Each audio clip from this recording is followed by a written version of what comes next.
All right, so we just introduced our different types of protein sequences, or protein structures, I'm sorry, and here's just another illustration of those different levels. So at the bottom we've got our primary structure, and then we can kind of zoom in and see our secondary structural elements. But then we've got one polypeptide that has both alpha helices and beta sheets. But that one polypeptide folded up like that is the representation of the tertiary structure, and then we've got these two rascals that have folded together, and you sure they might not be appearing to make direct contacts, but they are, and that is a quaternary structure of a protein. Okay, so how do you actually determine this? Well, one of the ways is using a technique known as X-ray crystallography, and essentially what this requires is for you to purify your protein and basically freeze it as a crystal, and then shoot an X-ray beam at it, and then use this film that tells you, well, sure, this X-ray was supposed to go straight, but it hit this object, and it shot all these little diffracted rays everywhere. And so you can use this film to say something about the structure of this crystallized molecule. Now, that seems it's far more complicated than that in terms of a practical matter, but essentially that's what it is. You got to crystallize your protein, get a diffraction pattern, use that diffraction pattern to come up with what's known as electron density map, and that gives you a way to determine, or kind of draw up a protein model. Okay, so now loss of protein structure. So when a protein is folded in its three-dimensional shape, then it's going to be able to carry out its function. However, when it goes away from that three-dimensional shape, when it loses that shape, that's known as denaturation. Now, this is a process of basically disruption of your structure due to something external, and this is usually going to be irreversible. So this does not include breaking peptide bonds, though. Excuse me, sorry. A number of different ways there are a number of different ways in which a protein can be denatured. For instance, the presence of strong acids or bases, use of organic solvents, detergents, reducing agents, salt concentration, heavy metal ions, temperature changes, and mechanical stress. Now, in some of these cases, well, you just adjust the pH, for instance. If you add a strong acid to a protein, it's entirely possible that it's going to denature that protein. Well, lo and behold, then you just neutralize that acid, and then maybe you're going to be able to renature that protein. So usually this is irreversible, but not always. Now, misfolded proteins, or proteins tagged for degradation, also known as ubiquitination, are destroyed through different catabolic systems. So one way is selective degradation, and this is using a protein itself known as the 26S proteasome. And what this is going to do is it's going to look for proteins that have these modifications to them, that have these little ubiquitin tags, UBQ, UBQ.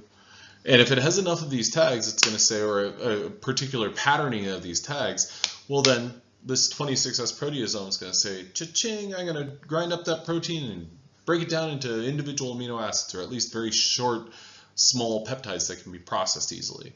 And that's very selective because the 26S proteasome is looking for a particular patterning of these ubiquitin subunits. Now, non-selective degradation of proteins goes through macroautophagy, or autophagy,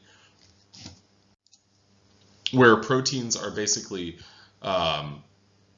brought in and processed through, they're broken down into these autophagic bodies, and they're broken down, or they are captured by a heat shock protein and sent through a channel into these autophagic bodies, in which case then they are broken down. So the difference is that there is a select patterning for selective degradation, so the protein has to have a particular sequence or number of ubiquitin subunits. For non-selective degradation, you do not have that same phenomenon. So there are a number of diseases that are associated with misfolded proteins. Alzheimer's disease and Parkinson's disease are pretty much the most well-known or most familiar diseases associated with misfolded proteins. And essentially what they're going to do in some cases is that this misfolded protein will just accumulate until it kills the cells, neuronal cells in the case of Alzheimer's. Okay, allostery. This is all, keep in mind, this is all with the theme of proteins folding and how they fold. Allostery is a kind of idea in which case proteins have multiple different shapes that they take. So allostery is dependent on interactions between subunits and binding of ligands. So these ligands are also known as effectors. So allostery in its heart is control of protein function through ligand binding. Now the most well-studied and the best model for this is the oxygen-binding protein hemoglobin. Now hemoglobin will bind. Hemoglobin is made up of 4 subunits, so hemoglobin has a quaternary structure, and these 4 subunits will bind oxygen. And hemoglobin will exist as a protein, in which case it has 1 oxygen bound. Also, where it has 2 oxygens bound, also where it has 3, and also where it has 4 oxygens bound. Now, with all that, hemoglobin can also exist in which it has not bound to a single oxygen. Now, when hemoglobin has bound to 0 oxygens, it has the least interest in binding to oxygen. What we see with hemoglobin is that these roughly spherical molecule, this quaternary structure that's pretty much spherical, found in red blood cells, transports oxygen from the lungs to every tissue in the body. So as I said, it's composed of 4 polypeptide chains. These 4 polypeptide chains kind of combine to make 2 identical dimers. Now when hemoglobin is oxygenated, salt bridges and a number of hydrogen bonds are ruptured and the dimers rotate. So these 2 entities twist. Binding of the first oxygen enhances binding of additional oxygen. So what I was saying a little bit ago about how hemoglobin with no oxygen bound has a low affinity and doesn't really want to bind oxygen. Okay, so when you can convince that hemoglobin molecule in those 4 different subunits, when you can convince one of them to bind oxygen, then all of a sudden the second subunit says, hey, you're binding oxygen? That sounds pretty interesting. I'd like to do that as well. And once the first and second bind oxygen, then the third one says, well, I suppose I've really always wanted to bind oxygen, so I will bind oxygen now. And then finally the 4th subunit says, okay, fine. And that's a process, or that's a phenomenon known as cooperative binding, specifically known as positive cooperativity.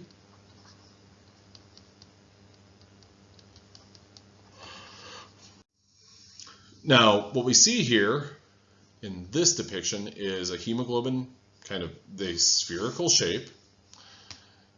This these 4 polypeptides that have organized. This guy,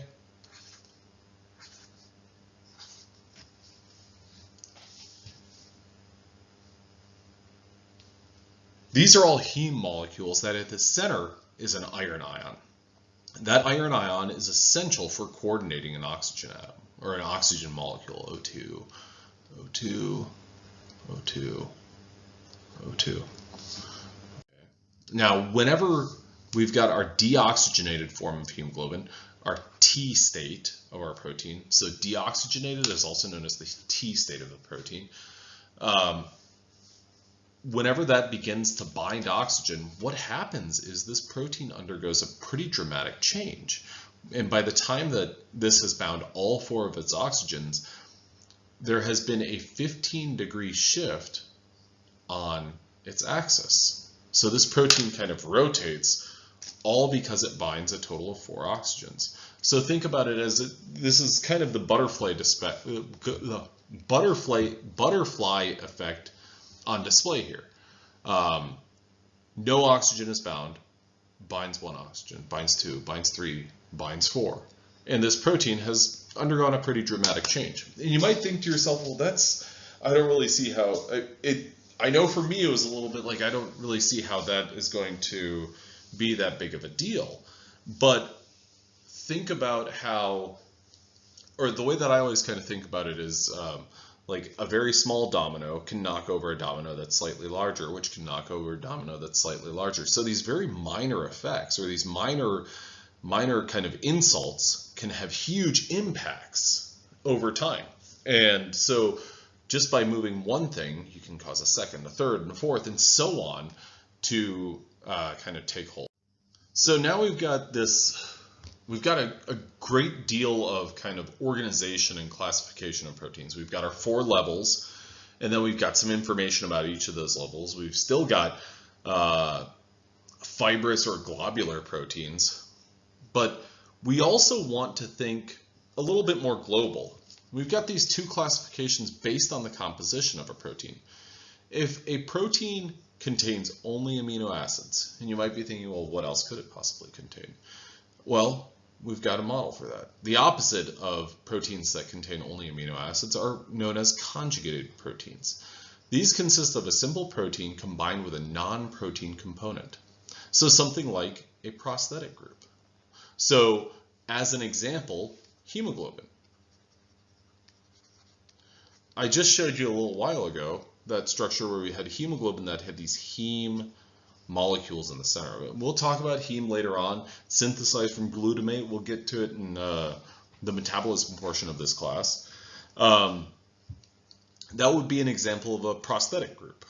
And that prosthetic group is not an amino acid. So you have these 2 major groups, simple proteins and conjugated proteins. A simple protein is one that's nothing but amino acids. A conjugated protein is something that's amino acids plus something else.